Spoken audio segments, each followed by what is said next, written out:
Fala aí você, fala tu! Como é que você tá, hein? Reage aí, milionário! Começando mais um BZcast, hoje com um super convidado, como sempre, histórias de superação, empreendedorismo, visão de futuro, negócios e a vida profissional, a vida pessoal. Então hoje prepara o seu coração que esse cara é um excelentíssimo, um dos maiores vendedores que eu tive o prazer de conhecer. Trabalhamos juntos por um longo tempo e somos parceiros de negócios ainda. Esse cara que ele tem uma atitude como poucas pessoas têm e ele vai pra cima e hoje ele vai revelar os seus principais segredos aqui que o fizeram aí ser um dos melhores vendedores da nossa região aqui de Brasília, em torno, enfim, e eu posso colocar como um dos maiores do Brasil, é isso mesmo. Estou aqui hoje com ele, Rafael Bassu. Seja muito bem-vindo, meu amigo. Obrigado, Leozão. Você é demais. Coisa boa. E ele pode parecer que ele está um pouco nervoso, mas nós já vamos soltar. Rafa, tranquilo, a casa é sua. Bem-vindo aqui nos Estúdios Hábeis ao BZcast. Pessoal, e pra gente começar, como de praxe, Rafael, para você ficar bem tranquilo, me conta um pouco sobre a sua história. De onde que o Rafael veio, nasceu quando, como foi aí a história dos seus pais. Vai se soltando e conta pra gente que daqui a pouco vão vir as perguntas mais profundas. Fica à vontade. Show de bola, Leozão. Obrigado pela oportunidade de estar aqui batendo um papo com você, que também é um cara fera. Eu chamo Rafael Bassu Ferreira, tenho 24 anos.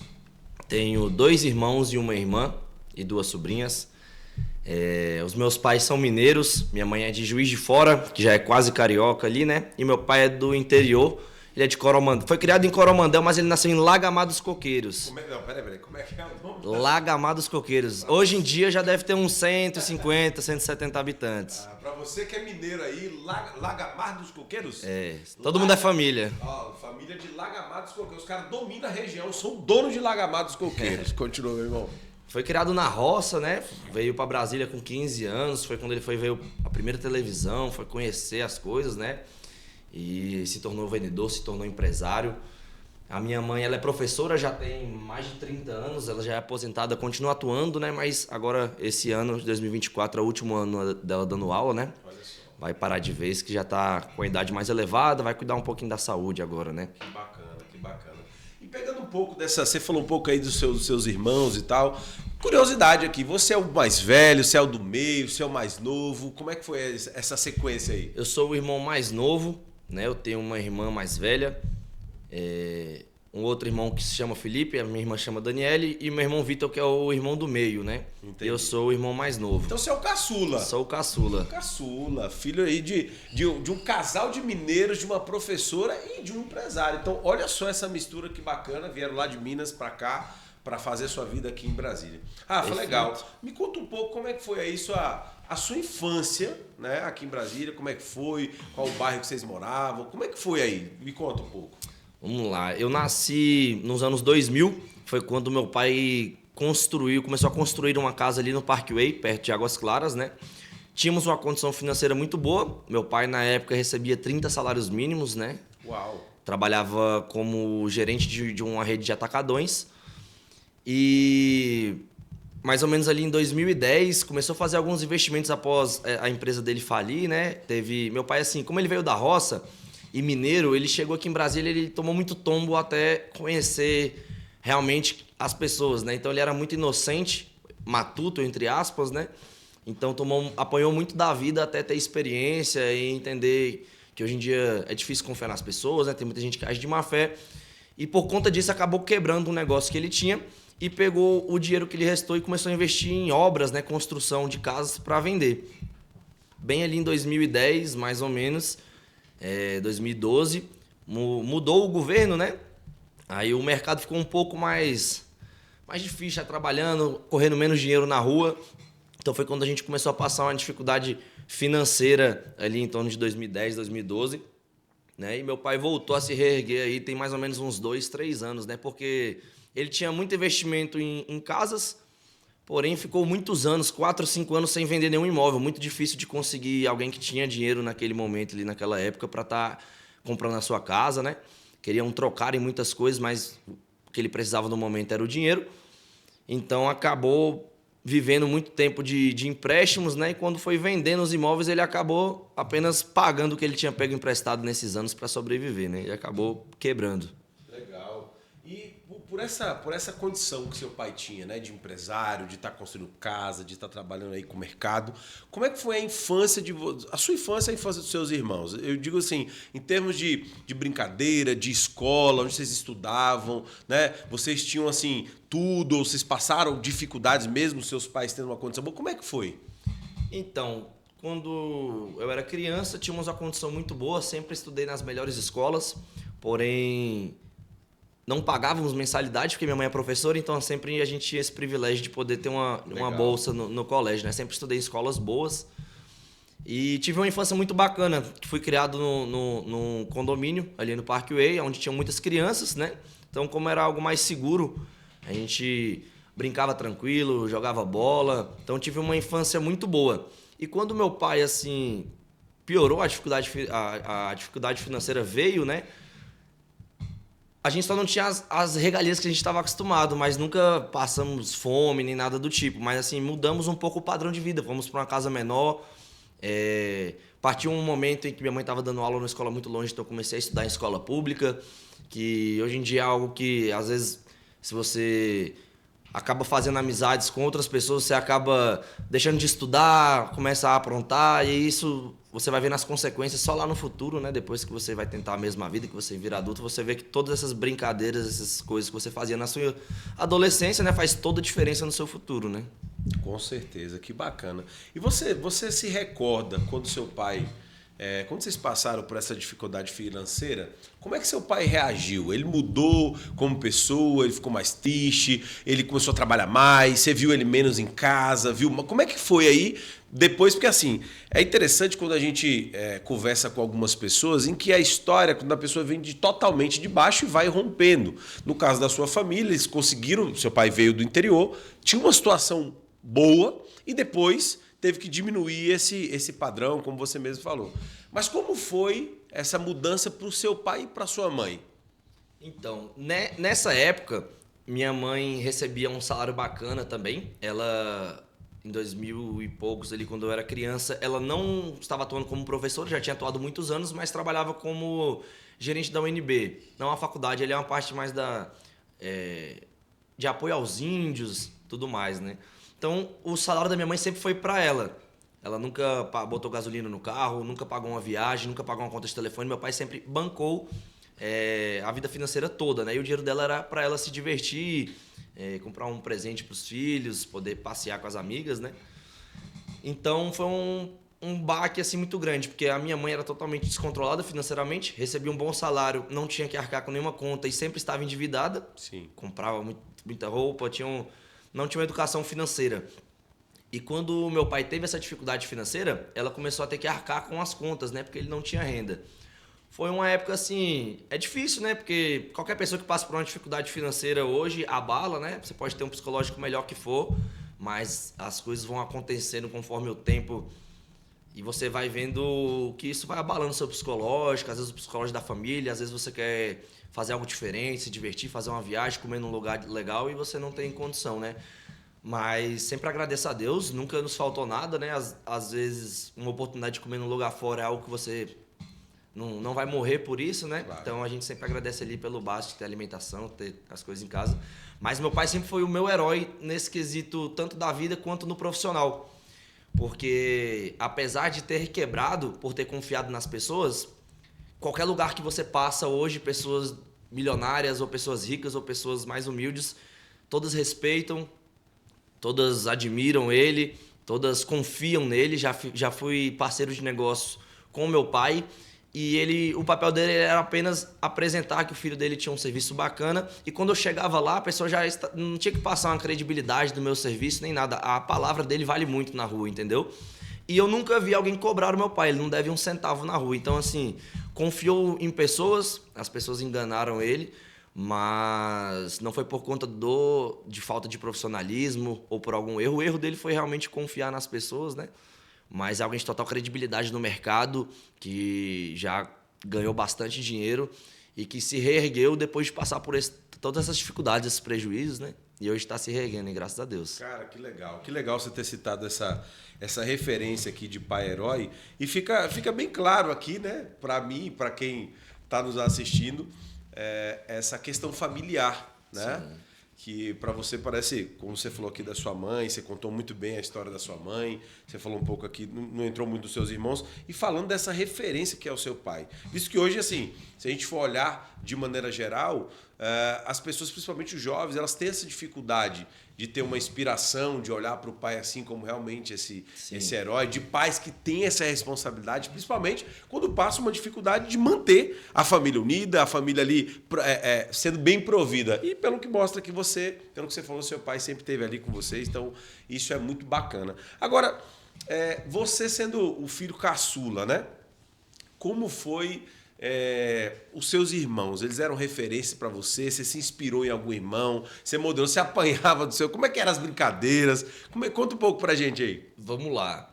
Meu irmão mais velho, ele é referência para mim também. Ele também é empresário, né? Ele também sempre foi muito proativo, sempre teve muito perfil de vendas, de empreender, né? E o meu irmão do meio, ele é um pouco diferente da gente. A gente é muito agitado, imperativo, fala bastante, gosta de gente. Ele é mais na dele, mais estudioso, assim, questão de gostar, de sentar para fazer as coisas assim. Eu já gosto mais de estar na rua, de estar com gente, de participar de palestras, de dar treinamentos. Então, gosto de estar em entretenimento. E ele já é um pouco diferente. Então, assim, desde de novo, eu e o meu irmão mais velho sempre tivemos o perfil para empreender. Os negócios já estavam no sangue ali, né, que vieram do meu pai. E a minha irmã mais velha, ela tem vários empregos, né? Ela é procuradora, ela é advogada, ela dá aula de direito, né? Ela faz várias coisas, né? Que bacana, que bacana. E como é que foi tua adolescência? Tua adolescência foi como? Assim, eu percebo hoje que 90% das pessoas, 80%, vamos botar uma média bem grande, tem problemas familiares, né? E é uma coisa que eu só agradeço a Deus que eu nunca tive um problema assim familiar grave, separação dos pais, brigas ou problemas muito sérios com os irmãos. Então, assim, sempre tive uma família muito tranquila e eu acho que isso é um dos fatores decisivos para eu poder ter chegado onde eu cheguei e aonde eu vou chegar ainda no futuro, né? Como pessoa, como profissional.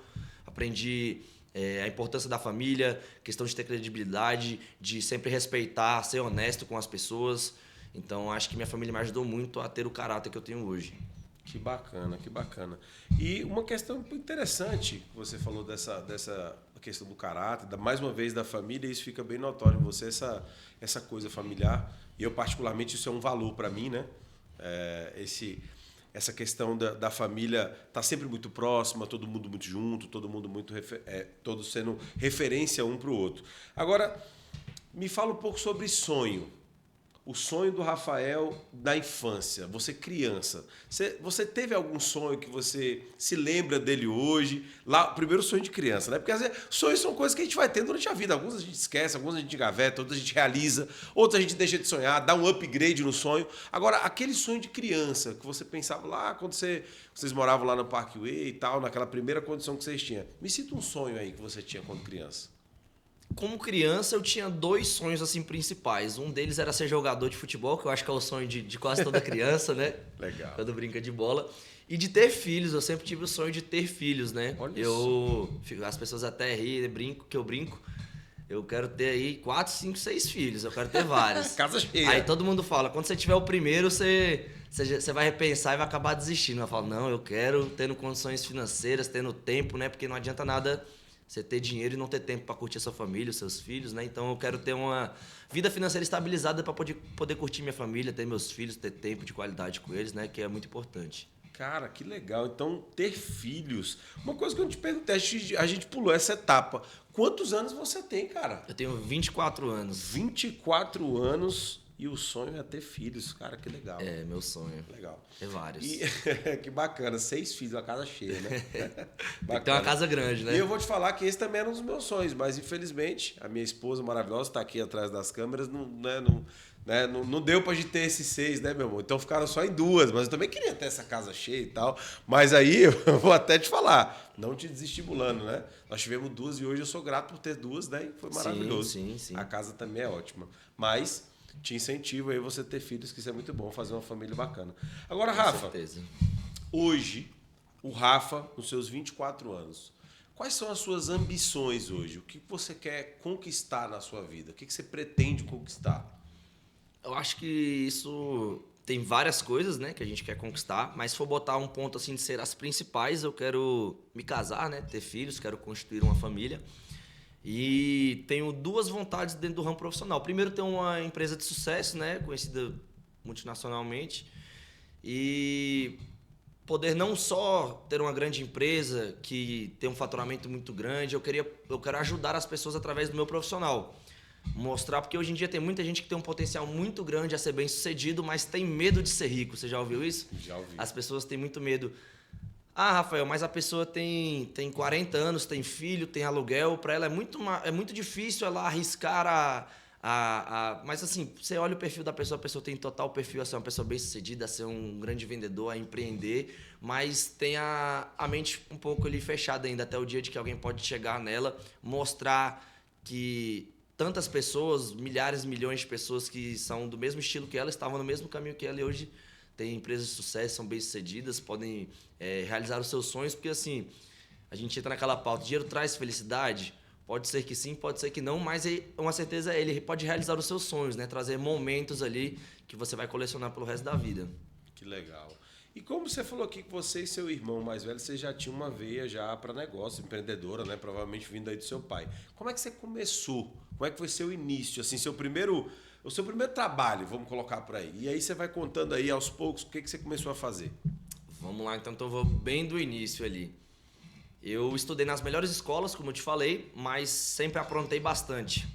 Tenho alguns transtornos, né? Tenho TDAH, tenho déficit de atenção, hiperatividade. Então, na escola era muito difícil para mim e era uma época que não era tão explícito quanto hoje o TDAH, esse tipo de coisa. Então, os professores não entendiam muito e não tinham paciência. Eu era muito agitado, aprontava bastante, dei muito trabalho. E a mãe sempre fala, né? Dá valor na escola que quando você fizer 18 anos, você vai ter uma base para o que você quer fazer. E você, adolescente, você não dá ouvidos, né? Você quer se divertir, você quer brincar. E foi quando chegou, né? Os 18, ali, 17 anos, e eu pensei, o que eu vou fazer agora? Porque se eu for para uma faculdade, eu não me dediquei à escola, não tenho uma base muito boa colegial. Então, eu vou ter que aprender como se fosse tudo do início. Isso já me deu uma ansiedade. Com certeza, mais da metade dos adolescentes passam por esse momento, ou todos, né? Do que eu vou fazer agora? Começa a ter crise de ansiedade, começa a conversar com os pais, ter interesse, né, em saber, e agora? O que eu vou fazer? E como eu não tinha isso, eu mesmo sempre fui proativo, sempre corri atrás das coisas, né? Lembrando que na escola eu era um dos alunos que dava mais trabalho, ficava lá no fundão, não prestava atenção, mas em todos os trabalhos de grupo as pessoas me queriam no grupo, porque eu sempre funcionei muito bem no improviso. Eu não gosto de gravar as coisas, de falar, você tem que gravar esse texto aqui e restar. Eu não vou conseguir por causa do meu déficit de atenção, de concentração, né? Eu perco a atenção muito fácil com as coisas. Então eu sempre funcionei muito bem no improviso, sempre falei muito bem. As pessoas falavam olhando pro chão, envergonhadas, e eu sempre falando tranquilo, explicando sobre talvez a matéria que eu nem sabia, mas eu me desenrolava, sempre fui desenrolado, essa é a palavra. E aí eu pedi ajuda para minha cunhada fazer um currículo para mim, né? E entreguei nos shoppings aqui de Brasília. E fui chamado para uma entrevista, passei e fiz um freelancer, né? Ali no mês de dezembro, final de ano, que tem bastante vendas, né? E sem ter tido nenhuma experiência assim, com vendas, acabei me destacando, fui o melhor vendedor do freelancer. E tinha me prometido uma contratação e tudo mais. Mas acabou que não deu certo e Deus sabe de todas as coisas. Porque depois daí foi quando eu fui ter contato com vendas de outros negócios. Poderia estar até hoje trabalhando no shopping, tendo uma vida que eu não quero. Trabalhando de 9 da manhã até o fim da noite, de domingo a domingo praticamente. E foi quando eu fui me descobrir nas vendas, né? Pô, eu falei, sou bom nisso aqui, tenho uma facilidade de falar com as pessoas, fui o melhor vendedor, né? E desde aí foram abrindo outras oportunidades assim no ramo de vendas. E sem inflar o ego, nem nada disso, assim, mas em todas as empresas que eu passei, se eu não fui o melhor, eu fui um dos melhores. Sempre fui ambicioso em ser o primeiro. Sempre entrei nas empresas e olhei quem era o melhor vendedor. E sempre prestei atenção, não porque eu fazia igual a ele, mas fazia parecido do meu jeito. né? Então aprimorava pro meu jeito, mas sempre falei, porque se ele é o melhor, por que que eu não vou tentar fazer igual, né? Se tá dando certo, para que que eu vou tentar inventar alguma coisa? E dessa forma eu sempre consegui trazer o estilo do melhor vendedor pro meu jeito e consegui me destacar ali em questão de vendas e tudo mais. E nessas lojas aí do shopping, o que você vendia? O que você arrebentou de vender lá? Vendia tudo, vendia roupa, tênis, né? Mas assim, sempre percebi de que o cliente não... Existe uma frase que diz que o cliente não sabe o que ele quer comprar até que você diga a ele, né? Peraí, calma que essa eu tenho que anotar aqui. Você pode até repetir. O cliente o quê? O cliente não sabe o que ele quer comprar até que você diga a ele, ou mostre a ele. Olha só, o cliente não sabe. Então, às vezes, a pessoa entrava querendo comprar uma sunga, porque era dezembro, ia viajar com o filho, e a gente já encaixava uma roupinha de praia, encaixava talvez uma bolsa, né, para ele estar levando as coisas da criança e tudo mais. Então, assim, acaba que eu conseguia complementar uma venda que seria ali de 100, 200 reais, às vezes 80 reais uma blusa, eu conseguia fazer uma venda de 600, 700. Olha só, então já começou a dar uma aula de vendas aqui nesse momento, né? Mas daqui a pouco a gente entra mais nisso aqui. Depois dessa sua experiência que você percebeu, você já sabia que você era bom de comunicação, você já tinha uma comunicação boa, oratória boa, você gostava de gente, como você mesmo falou, de grupos e ali e tal. E você, depois que trabalhou no shopping, qual foi uma experiência que você teve resultados assim que você falou, cara, é isso aqui mesmo e eu vou com muita força, que você até se orgulhou daqueles resultados de maneira assim, o seu melhor momento, digamos assim? Então, depois que eu trabalhei com shopping, com vendas, percebi que eu tinha uma facilidade a mais assim, né, para vendas e fui atrás e conheci um colega meu, Aildo, ele se chama, ele me fez um convite para trabalhar na empresa dele, que na época era de créditos consignados para servidores públicos e pensionistas, né?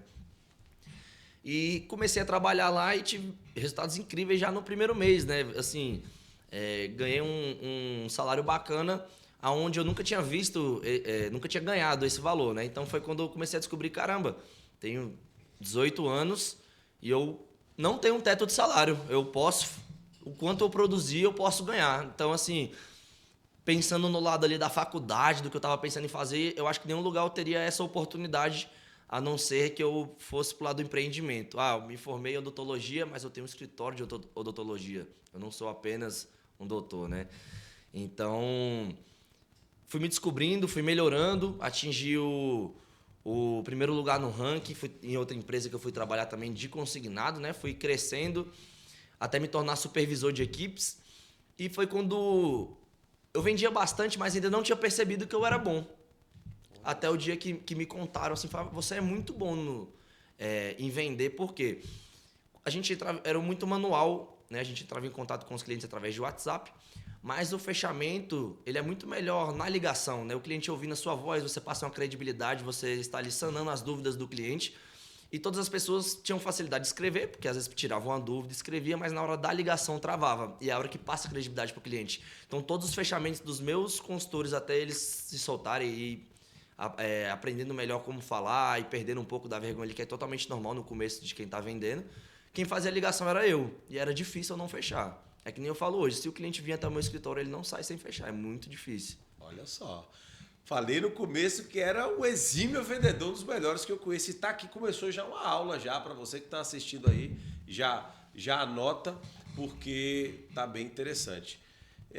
Isso tudo que você falou, você se tornou supervisor isso aos 18 anos, praticamente assim, você saiu do shopping. Tinha 19 já. 19 anos, então foi a sua segunda experiência e você já vendeu mais do que todo mundo, assim, já chegando e se tornou já um supervisor, ou seja, já tinha uma equipe já que você ensinava. Então, o que a gente pode ver aqui é que você já pegou traços ali do seu pai e também da sua mãe, que era professora. Então, você já tinha essa habilidade para poder ensinar também. Isso é muito importante. E depois disso, depois dessa experiência aí, trabalhando com crédito consignado, que você era o líder ali da equipe, o que você fez? Você continuou lá por quanto tempo e para onde você foi? Trabalhei lá por alguns anos, até conhecer o serviço a qual eu trabalho hoje. Trabalhei na empresa que era a maior do Brasil naquele momento. Passei por todos os estágios dentro da empresa. Trabalhei em uma franquia, fui para uma franquia maior e fui convidado pelo presidente para estar trabalhando com ele na sede, né, como diretor comercial. Uau. Então, como você está falando aí, eu sou muito novo, mas desde pequeno sempre dei treinamentos e ensinei pessoas que são bem mais velhas que eu e a maioria que tinham idades para ser até meus pais, né? Então, até no início, a questão das pessoas terem uma credibilidade com você. Pô, quem é esse menino aí? E a partir do momento que eu começava a falar, que eu começava a ensinar, tinha uma admiração, assim, né? Começavam a querer estar mais perto, a aprender um pouco mais. E eu ganhava a confiança das pessoas através mesmo do ensinamento, né? Cara, que bacana. Tem até uma história que quando você entrou em uma dessas franquias, não sei se você vai lembrar, você tinha uma meta para poder bater lá que você ia ganhar um prêmio. Não sei se você lembra dessa história. Eu sei dessa história que já me contaram algumas vezes. Lembro, Conta sim. um pouco dessa história. Como foi essa meta? Como te colocaram essa meta? E você, por ser um cara ambicioso, por querer mais, competitivo, principalmente nessa parte de venda, de querer sempre mais, você deixou claro aqui para você, quando você terminou ali o seu ensino médio, você começou a já pensar, por conta da sua proatividade, em ser um empreendedor, por conta de você cada vez poder ganhar mais, você está cada vez mais livre, né? Você já tem uma visão de ser o dono de uma empresa, você não ser só o funcionário, só fazer a parte operacional, mas ser o dono. Conta aí um pouco como é que foi essa meta, como é que você fez para bater essa meta e o que você ganhou? Então, quando eu entrei na franquia, você mesmo, Léo, que já tem experiência há muito tempo com vendas, com empreendedorismo, sabe que a gente conhece de longe um bom vendedor, a pessoa que tem ali uma facilidade a mais, né? Então, quando eu entrei nessa franquia, até um colega que você conhece, o meu diretor era o Ítalo, né? O Ítalo Lopes. Ítalo Lopes. E fui desafiado por ele, né? Ele percebeu ali que eu tinha um potencial, me chamou para conversar lá embaixo, perguntou quanto que eu tinha ambição em ganhar, fez várias perguntas, me conheceu um pouquinho melhor. E quando eu cheguei bem assim, camisa polo, calça larga, né? E ficava reparando nas maiores pessoas da empresa e tinha um sonho de ser como eles. Queria andar bem vestido, queria ter um relógio legal, queria ter um perfume legal, né? Um perfume cheiroso. Então ele me desafiou. Falou: se nesse mês você bater a meta aí de 10 contratos, que é a média de que os melhores vendedores fazem ao mês, eu vou te dar um terno. E ele me desafiou, senti um tom ali de estar desacreditando, assim, né? Naquele momento ali de que eu chegaria, né? Ele jogou uma meta alta, porque também ele tinha que pagar a premiação, mas acabei atingindo, sim, a meta dos 10 contratos. Uau! E recebi meu terno, porque eu acho que você tem que ser antes de ter, né? Então, antes de poder trabalhar como diretor de alguma franquia, eu já andava como um diretor, né? Antes mesmo de ter a minha empresa, eu já andava como o CEO de uma empresa, né? Antes mesmo de ser, você tem que ter, né, Leozão? Uau, parabéns. E o valor? Qual foi o valor desses contratos ali que você bateu essa meta? Quanto que você ganhou em dinheiro? Fora o terno, quanto que você ganhou naquele momento? Você pode revelar pra gente? Posso. Fica à vontade. Assim, foi o meu primeiro mês na empresa, né? E eu ganhei acho que em torno ali, eu não me lembro muito bem, mas foi assim de 10 a 12 mil reais de comissionamento. Uau. É realmente bem acima da média. Então agora vocês estão entendendo por que eu fiz aquela apresentação de falar que é um dos melhores vendedores que eu conheço. Imagina uma trajetória de um jovem de 24 anos e parece que nós estamos conversando com um senhor de 40, né? Já passou por algumas empresas, já foi supervisor, hoje é o dono da própria empresa, hoje ele tem a própria, daqui a pouco ele vai revelar um pouco mais sobre qual é esse serviço que ele faz hoje, ou quais os serviços que a empresa dele tem e como é que é a visão dele sobre vendedores, dicas para vendedores e uma visão empresarial. Leozão, falando dessa forma, parece que eu iniciei a minha vida aos 18 anos, né? Mas assim, eu trabalho com vendas desde ali dos 17 anos, mas trabalho desde mais novo. Já tive, como você falou, parece que eu tenho 40 anos, que eu já trabalhei de muita coisa. Meu primeiro emprego foi aos 13 anos, trabalhei como empacotador no mercado, ali perto de onde eu moro. Depois estagiei na Caixa Econômica Federal, quando eu tinha mais ou menos ali uns 14, 15 anos. Já trabalhei panfletando, já trabalhei de chapeiro de cachorro-quente, já trabalhei vendendo supletivo, já trabalhei com multinível, já vendi perfume, já vendi chá para emagrecimento, já trabalhei assim com muitas coisas. Se for falar aqui, fica bastante tempo. Mas já tive experiência em várias áreas assim como profissional e sempre gostei de trabalhar, sempre gostei da bonificação, né, do dinheiro, mas também sempre gostei muito de trabalhar, de você acordar, você se sentir ali homem, ter um compromisso, né, ali com o seu dia a dia, com a sua rotina, né? Então eu sempre gostei dessa responsabilidade. Que legal. Rafa, agora me conta, nessa sua trajetória, né, apesar da pouca idade, mais uma experiência bem interessante, qual foi o momento mais difícil assim para você? Porque a gente sabe, como você falou, eu estou nessa jornada também há muitos anos, quase desde a minha infância de empreendedorismo, e nós temos alguns momentos que eles são bem desafiadores, né? A gente pensa em desistir, às vezes é complicado porque nem sempre a gente tem todas as habilidades nem a técnica de um empreendedor ou de um empresário. A gente vai aprendendo, né? Hoje, muito mais por conta da internet, por conta de vários professores que tem no mercado de empreendedorismo. Hoje, digamos que é mais simples você aprender. Mas, creio que na sua época, quando você iniciou lá, era um pouco mais complicado. Me conta qual foi assim, o momento mais difícil dessa sua jornada de empreendedor ou dessa ambição, desse seu jeito de querer crescer, de evoluir, da competição. Me conta qual foi o seu maior desafio. Então, Léo, assim, com certeza tive momentos ruins, né? Ninguém passa a vida toda só tendo momentos bons, mas eu nunca tive medo de arriscar. Isso me proporcionou coisas boas, né? Eu vi um podcast onde um cara bilionário, né? Ele faz uma pergunta para ele: o que você já viu de incomum em todos os bilionários que você conhece, que você tem relacionamento? E ele disse que todo bilionário que ele conhece tem um apetite imenso por riscos, né? Então, eu peguei essa frase para mim, porque todas as vezes que eu arrisquei tudo na minha vida ali, foi a virada de chave para um novo passo, para uma nova fase profissional, uma nova fase financeira, né? Então, é basicamente isso. Então nos seus desafios você sempre se arriscou. Sim, e respondendo a sua pergunta, eu acho que não tem uma época que eu falo assim, pô, essa época tive... Mas o que mais tive de dificuldade, eu tenho um jeito muito acelerado, eu quero aprender as coisas para ontem.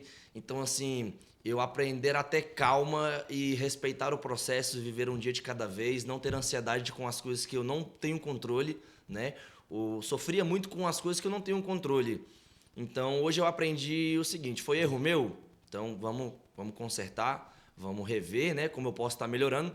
Não está no meu controle, então eu não vou me preocupar, porque eu não posso fazer nada por aquilo, e eu ter ansiedade ou me preocupar com aquilo só vai me atrapalhar e vai atrapalhar o meu dia, a minha rotina, que vai influenciar em toda a minha vida, né? Então, acho que a maior dificuldade foi trabalhar... Eu aprendi isso com pessoas que eu trabalhei com grandes pessoas durante esse tempo, grandes empresários, pessoas bem-sucedidas, e eu entendi que você tem que manter a calma, que você tem que fazer o seu papel, faz o seu trabalho, não pensa em dinheiro, não pensa em conquista, pensa em trabalhar bastante, que tudo isso vai vir, que é consequência, né? Cara, que legal. Você falou de algumas coisas aqui que eu achei, assim, até anotei aqui, porque são muito pontuais. O apetite por riscos e ter um equilíbrio daquilo que não está no meu controle, ou seja, não está no seu controle, né? E aquilo que você errou, falar, cara, se isso foi eu que errei, eu vou consertar. Né? Então, demonstra uma humildade. E isso é muito importante para quem está empreendendo, para quem começa a empreender, para quem já está empreendendo, porque assim, é tudo um aprendizado constante, né? Como a minha esposa diz, ninguém está sempre pronto.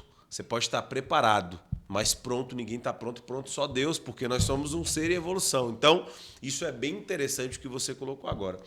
E maravilha. Agora, Rafa, vamos partir para uma parte técnica agora. Se você agora pudesse dar 2 dicas ou uma dica para quem está começando essa jornada de empreendedorismo e venda, que é a sua expertise, você dá aula disso, né? Você é um professor disso, e para quem já vende, já está desenvolvendo a venda, já é empreendedor, mas por algum motivo assim, tem até uma ambição, mas não consegue avançar. Se você pudesse dar um conselho num bate-papo, a mentoria do Rafael, para quem está começando, o que você diria? Para quem está começando... Para quem está começando, dá 2 dicas. Pode até olhar direto para a câmera, para falar direto com essa pessoa. Show de bola. Para você que está começando a empreender e começando o seu negócio, eu te dou uma dica.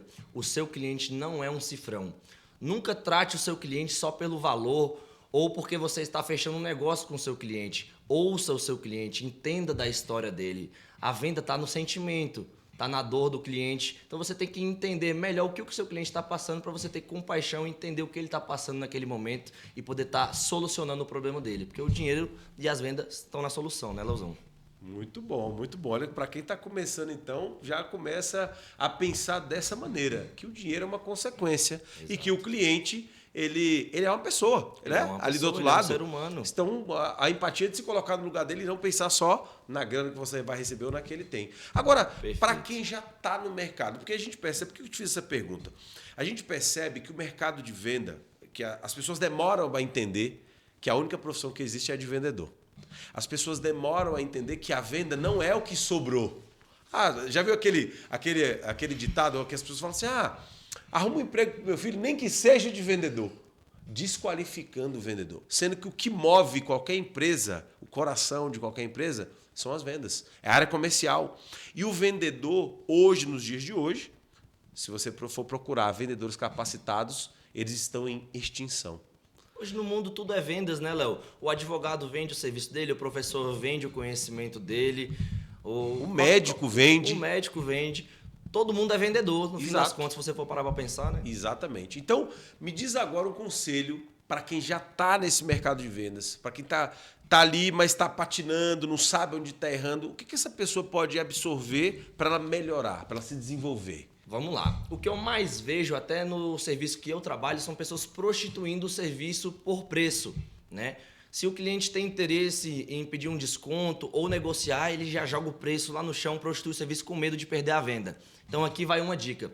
Nunca dê o desconto para o seu cliente, firme um compromisso com ele. Se eu conseguir tal valor para o senhor fecha o contrato comigo, então ele está afirmando um compromisso com você. Você nunca deu desconto na mão do seu cliente, senão você vai perder a venda e ele vai pensar, se ele pode abaixar isso, então ele pode abaixar mais. E você vai acabar perdendo a sua venda. Olha só, para quem já está no mercado, essa aí foi uma dica de ouro para mim, um aprendizado, né? Que bacana. Rafa, agora é o seguinte, agora eu quero que você fale um pouco sobre o que é esse serviço ou os serviços que você executa hoje. A sua empresa de quê? O que ela resolve? Fica à vontade nesse momento, me diga aí, discorre pra gente o que o Rafael Bassu faz hoje.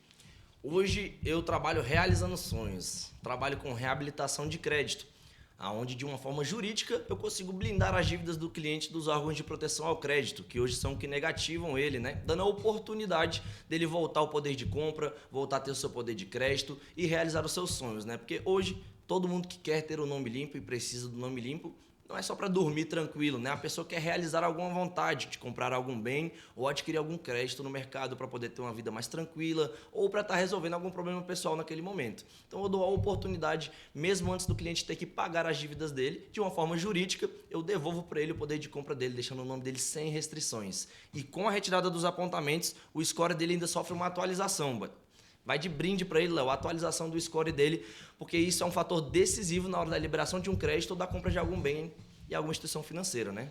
Cara, que legal. Então você devolve a dignidade então para as pessoas, né? Porque assim, eu por muitos anos na minha vida já tive meu nome protegido, né? Meu nome sujo, negativado e porventura sem cartão de crédito, sem opção para nada. E eu me senti por vários anos sem dignidade. Vamos colocar uma porcentagem de 80% dos adultos hoje tem restrição no seu nome. Hoje é algo normal, né? Acontece, você ali, ainda mais nessa época que aconteceu uma pandemia há poucos anos, né? Então você ter restrições no seu nome é totalmente normal. E se você hoje não tem condições de pagar os juros abusivos do banco, eu consigo te ajudar de uma forma jurídica. Que perfeito. Então, de uma forma jurídica, você consegue limpar o nome da pessoa em SPC, Serasa, é isso, né? SPC, Serasa, SCPC Boa Vista, sem PROT nacional para as pessoas que têm protestos em cartório e não conseguem resolver, a gente consegue baixar tudo. Que bacana. Agora, legal, eu entendi aqui como é que funciona o seu serviço. Agora eu quero que você fale para as pessoas que estão nos vendo, em 3 passos, como que a pessoa consegue limpar o nome dela e estar lá tranquilo para poder reaver um crédito, enfim, para poder realizar alguma vontade. 3 passos aí, pode ser diretamente. Como que a pessoa faz para estar com o nome limpo? 3 passos para você ter o seu nome limpo. Primeiramente, vamos consultar o seu CPF para te passar um feedback de como está a sua situação financeira. Após uma análise, você recebe um orçamento. E o terceiro passo é você apenas aguardar de 10 a no máximo 30 dias para você ter o seu serviço concluído e o seu nome limpo. Cara, que bacana. Então, pelo que eu entendi, eu vou ter o meu nome limpo nessas empresas, esses órgãos de proteção. Eu vou ter o meu score, né? Score é o nome, mas a pronúncia é score. O meu score restaurado, atualizado, então vai subir minha pontuação, não é isso? É isso. E eu vou estar blindado também de nova... Como é que é essa blindagem aí? A blindagem ela funciona da seguinte forma: durante 12 meses, né? Agora vamos retirar todos os apontamentos que constam lá no CPF do cliente todos os órgãos de proteção ao crédito e caso ele faça novas dívidas durante ou após o procedimento, elas também não vão constar nos órgãos de proteção desse cliente durante 1 ano, 12 meses, Leozão. Que legal. Agora você falou que é um serviço jurídico. Exato. Esse serviço é baseado em qual lei, qual artigo? Em que a gente pode se embasar, né? Quem está vendo a gente aqui se embasar, que esse serviço não é um golpe ou que não é uma cascata, porque a gente vê muita coisa por aí, principalmente com a internet. Então, qual lei que garante esse serviço? A reabilitação de crédito ela é baseada na Lei 8.078 do Código de Defesa do Consumidor. Se você olhar lá no artigo 42/43, explica que os órgãos de proteção ao crédito não podem privar o cliente do poder de compra negativando ele e nem expor as dívidas dele ao ridículo. Tá? Então, baseado nessa lei, nós entramos com um procedimento judicial e de 10 a no máximo 30 dias entregamos o nome do cliente limpo em todos os órgãos de proteção ao crédito. Porque eu não sei se você sabe, Leozão, os órgãos de proteção são empresas privadas. A maioria das pessoas não sabe, o dono do Serasa é o Itaú. E eles recebem milhões todos os meses para divulgar as nossas dívidas e nos negativar. Mas de acordo com a Lei 8.078 do CDC, eles não têm o direito de fazer isso. E o que isso é? Uma informação que poucas pessoas sabem, porque eles têm o direito de ter o nome limpo por lei, mas não têm por falta de informação. Olha só, por falta de informação, você está com o seu nome aí protegido, seu nome está sujo, você está negativado, e o Rafa está aqui agora trazendo uma clareza sobre esse processo. Agora, Rafa, realmente você falou, citou que é muito comum hoje, além do CPF, para a empresa também funciona? Se eu tiver um CNPJ que por algum motivo eu fiquei inadimplente, não consegui pagar, enfim, que como você falou, a vida do empresário é um turbilhão no Brasil. É imposto que sobe, é preço das coisas que aumenta, é inflação e às vezes realmente o empresário ele não consegue lidar com todas essas contas e está em dia 100% o tempo todo. Isso é normal, realmente, é uma coisa que acontece. É possível também para o CNPJ? É possível, Léo. Na questão do CNPJ, toda empresa ou quase todas, botando numa maioria, precisam de crédito ali no seu início ou até mesmo durante todo o tempo da empresa para estar com capital de giro, para fazer investimentos, para expandir o local, né? Então, assim, nós temos esse serviço também para a CNPJ, fazemos a limpeza e blindagem de empresas, né? No caso, existem vários e vários clientes, centenas de clientes meus que renovam durante 12 em 12 meses o serviço no seu CNPJ, porque trabalham com linhas de créditos altas, né, para suas empresas e às vezes pode entrar algum protesto, pode acabar esquecendo de pagar alguma conta ou outra e para não ser negativado e perder a linha de crédito dele milionária, ele deixa blindado o CPF e o CNPJ dele de 12 em 12 meses para que não entre nenhuma restrição. E que não entre nada no histórico, né, de pagamentos também do cliente, porque você ter dívidas e depois limpar, continua lá no histórico lá dos bancos que você teve uma dívida em tal época, né? Então, já ajuda também ali na questão do histórico do cliente, né? Sensacional. Agora, para ficar ainda mais claro, me surgiu uma dúvida aqui, talvez seja a dúvida de muitas pessoas, essa questão do nome limpo, essa dívida que eu tenho, se alguém for consultar, vai aparecer em algum lugar? No caso, a sua dívida vai constar internamente no lugar onde você deve. Então, o que é o meu serviço? Vamos supor, o João, estou dando um exemplo, ele tem uma dívida de R$3.000 que ele fez com uma instituição financeira. Em 2 anos, ele não teve condições de pagar, né? Em 2 anos, essa dívida estava em mais de R$50.000. Seu João não tem condições de pagar e ele também não pode negociar essa dívida, porque caso ele negocie ela com desconto, o nome dele vai subir como um prejuízo para o Banco Central. Uma informação que também muitas pessoas não sabem, Léo. Toda vez que o banco faz, ou o Serasa faz um mega feirão e você paga uma dívida com desconto, o desconto que o banco te deu sobe como um prejuízo ao Banco Central. Ou seja, você fica numa lista negra lá no Bacen, no seu relatório, porque você foi um cliente que deu prejuízo ao banco por não ter pago juros. Mas eu tenho certeza que na hora que você for pagar, o banco não vai te contar essa novidade. E você vai ter um nome limpo, score alto, mas você não vai conseguir nada no mercado porque vai ter prejuízo do Banco Central. Entendi. Então, olha só que informações poderosas aqui sobre essa questão financeira. Então, percebe que essa reabilitação de crédito, como o Rafa falou, devolve a dignidade e você tem aqui clareza, informações. Agora, Rafa... O que o serviço... Desculpa te interromper, Léo. Pode ficar à vontade. Respondendo a sua pergunta, o que o serviço ele pode proporcionar ali na vida do cliente, né?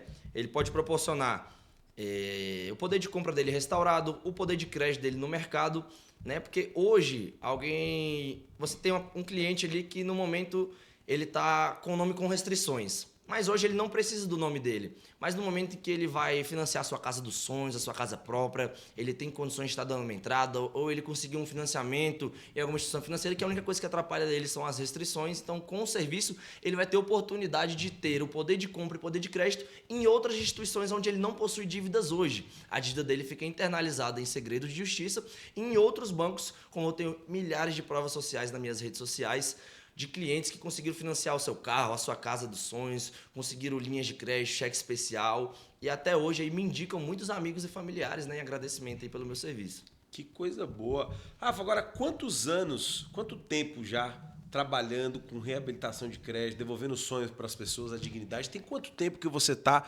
nesse segmento? Agora, no início de 2025, vão fazer 4 anos que eu trabalho com esse serviço. 4 anos. 4 anos. Você tem mais ou menos uma média de quantas pessoas você já ajudou?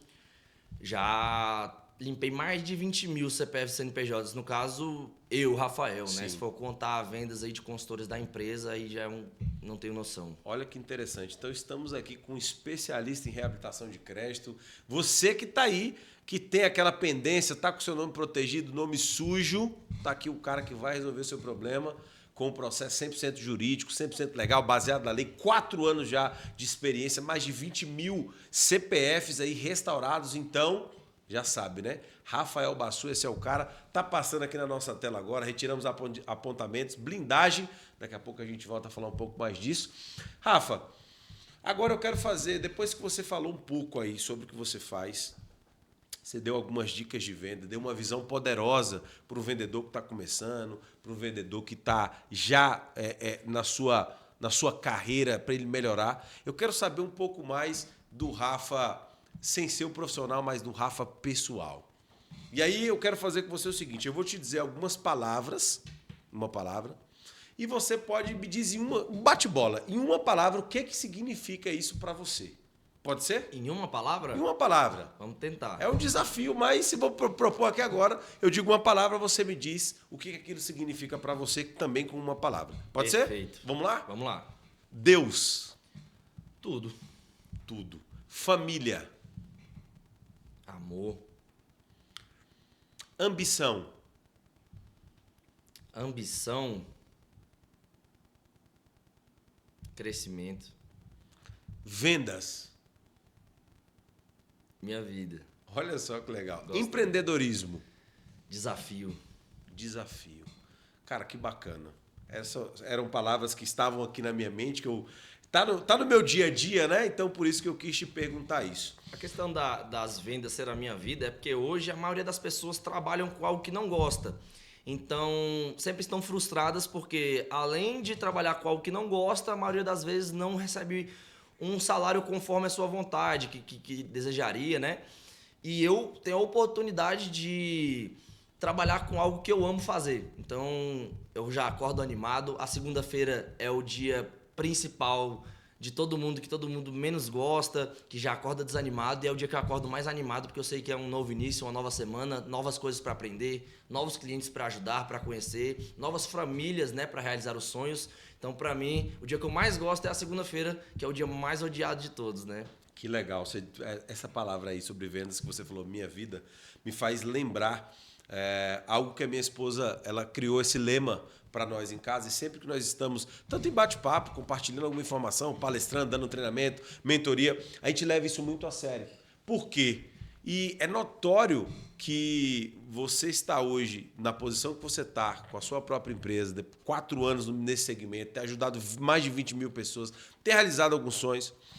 É notório que você fez das vendas o seu estilo de vida. Exatamente. Quando você diz a minha vida aqui, eu lembrei do que ela disse. Isso é muito forte.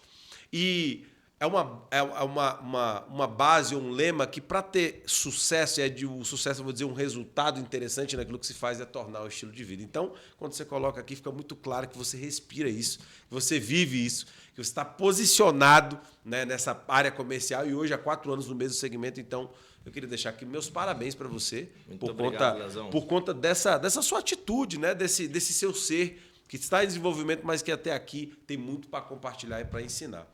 Agora, Rafa, eu queria te perguntar uma coisa. O ser humano, ele é movido a ambições e ele é movido a ações, né? Uma frase que eu gosto muito de um presidente de uma empresa que eu pude representar um tempo é que quem não sonha já está morto, né? Quem não sonha já morreu. E eu gostaria de saber hoje, aos 24 anos, com toda essa jornada que nós conversamos, me conte aí um pouco mais sobre os seus sonhos, as vontades que você tem para realizar. Primeiro, o que você quer realizar e me diz o que você já realizou vendendo, empreendendo. Me conta aí o que você tem para realizar, o que você quer realizar. Um sonho que eu tinha para realizar é porque, assim, a minha mãe nunca teve muita experiência com venda, sempre foi professora e tem muito medo da pessoa não ter um salário fixo durante os meses, uma certeza de algo. Então, para ela foi muito difícil aceitar, né? Eu empreendendo, trabalhar com vendas, mas uma frase que um grande amigo meu falava é que pessoas mentem e os números não. Então, o que eu fiz? Eu realizei o meu sonho de demonstrar resultados e hoje ter o respeito da minha mãe com o que eu faço, que é o que eu amo fazer. Não sinto vontade nenhuma de trabalhar para alguém, de cumprir um horário extenso ali de trabalho onde eu vou estar fazendo algo que eu não gosto, porque hoje eu trabalho de manhã até o dia inteiro praticamente, né? Mas eu estou fazendo algo que eu gosto de fazer e é algo que me traz um retorno bacana, né? Então, esse foi um sonho realizado. Eu tenho muitos sonhos, Léo. Tenho muitos sonhos. Vamos lá. Eu tenho o sonho de me casar, né? Eu tenho o sonho de construir uma família. É meu sonho ter uma esposa, poder ter uma casa legal, chegar do seu trabalho de noite e ter os seus filhos para brincar, ter uma comida boa da sua esposa que você gosta, né? Então, é um sonho muito grande que eu tenho. Eu tenho o sonho de ter muitos filhos, como eu já falei aqui para você, né? Eu ainda vou realizar esse sonho, se Deus quiser. Eu tenho vontade de viajar, mas não como as pessoas têm. Assim, meu sonho é para a Europa, meu sonho... Eu não sinto essas vontades, mas eu sinto vontades, não sei se você já sentiu isso, de conhecer outras culturas, ver como é que é viver em outro país, não viver lá, mas passar um mês, talvez 3 semanas e estar conhecendo outras culturas, né? Legal. Tenho esse sonho.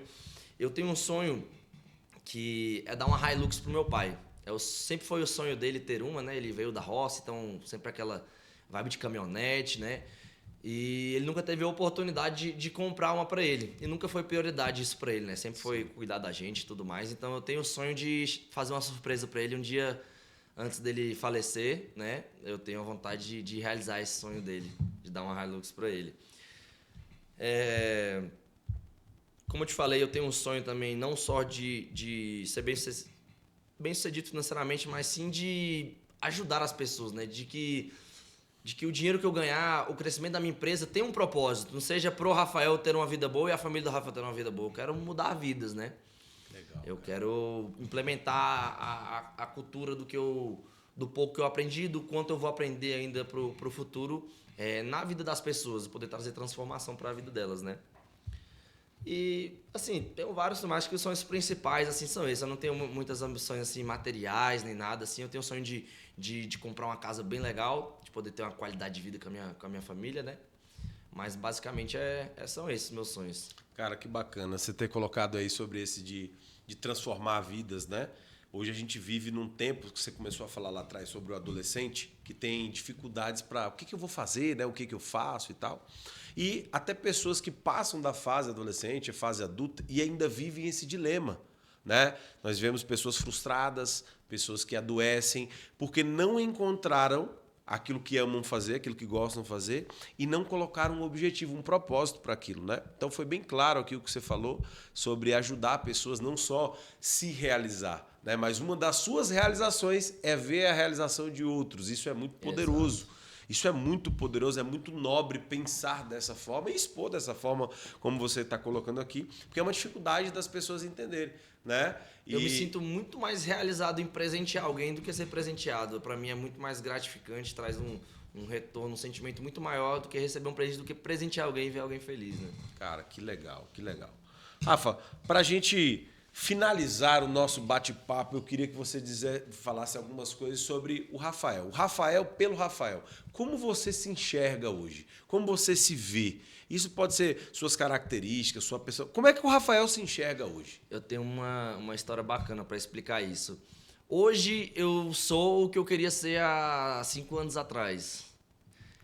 Eu me visto do jeito que eu queria me vestir, eu trabalho com o que eu queria trabalhar, eu faço o que eu gosto.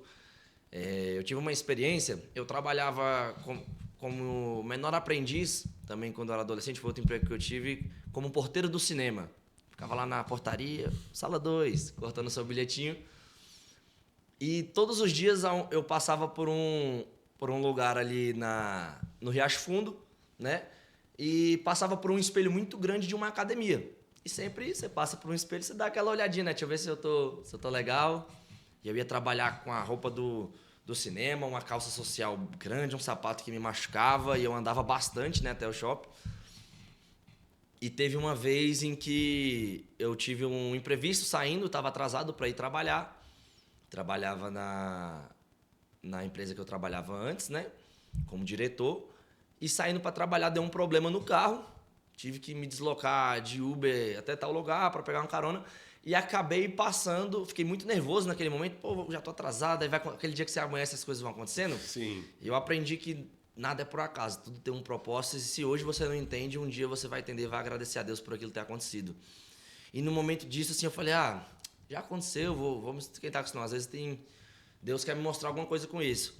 E depois de uns 2, 3 anos que eu tinha saído do cinema, eu passei por essa mesma academia, né? E passei por esse mesmo espelho. E eu olhei e chorei, velho. Tive uma reflexão muito bacana, assim. Eu entendi o porquê que aconteceu tudo aquilo. Eu tinha que passar por aquele lugar pra passar assim. E aí eu olhei naquele espelho e falei, caraca, há 3 anos atrás eu queria andar com um terno legal, queria ter um relógio legal, queria trabalhar com o meu celular, trabalhar com vendas, trabalhar com gente, estar na rua, atender pessoas. E hoje é tudo que eu faço. Então eu tive essa pequena reflexão assim de que hoje eu sou o que eu queria ser há 5 anos, 4 anos atrás e não tô nem próximo de onde eu quero chegar. Mas assim, tô vendo que eu tô no caminho certo. Se eu atingir o primeiro objetivo ali de onde eu queria chegar, então eu tô no caminho certo. Então eu vou continuar trabalhando bastante para poder atingir o meu maior objetivo de ter... Porque para mim o sucesso financeiro não é ter muito dinheiro.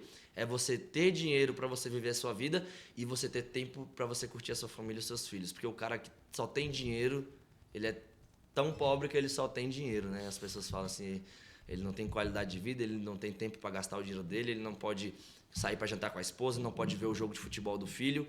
Então, para mim, esse cara é o mais pobre que tem. E a pessoa que tem uma condição financeira de viver coisas bacanas, proporcionar viagens bacanas para a família e ter tempo de qualidade com a sua filha, com seu filho, com a sua esposa e para você mesmo, um hobby. Eu gosto de jogar um futevôlei, às vezes jogar um futebol, às vezes, não sei, correr, pedalar. Então, acho que isso é muito importante. Cara, que legal, que final maravilhoso, né, cara? Que coisa boa. E sempre, como de praxe, essa pergunta digamos assim, algo que eu tenho, como você falou, de propósito, de objetivo, de transformar vidas. Se agora, nesse exato momento, se olhasse para essa câmera e a sua mensagem fosse para as 8 bilhões e não sei quantas milhões de pessoas que tem na Terra, chegasse essa mensagem, qual mensagem o Rafael daria? Pode até pensar um pouquinho, se você não tiver logo de cara, mas qual mensagem você falaria para toda a Terra? Chegasse agora, vai chegar para todo mundo. Qual seria?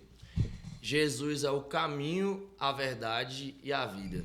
É isso que eu tenho para falar para todo mundo. Sensacional. Cara, é impactante, né, ouvir algumas coisas e de fato também é o que eu creio e é muito poderoso isso. Então, parabéns. Né? Eu me apresentei, não disse, né? Eu não sou ignorante, mas não costumo conversar muito sobre religiões e dividir opiniões, né? Pode ser for uma pessoa assim tranquila, não tem problemas, mas sou cristão, acredito em Deus, acredito que Ele é o provedor de tudo, acredito que Ele é nossa vida, nossa paz, Ele é o único caminho, Ele é a verdade e que a gente não consegue atingir nada, nenhum objetivo e não ser ninguém se não for através do Pai, né? Então, tenho muita gratidão e dizer que 99% de tudo que aconteceu na minha vida, ou 100%, foi graças a Deus.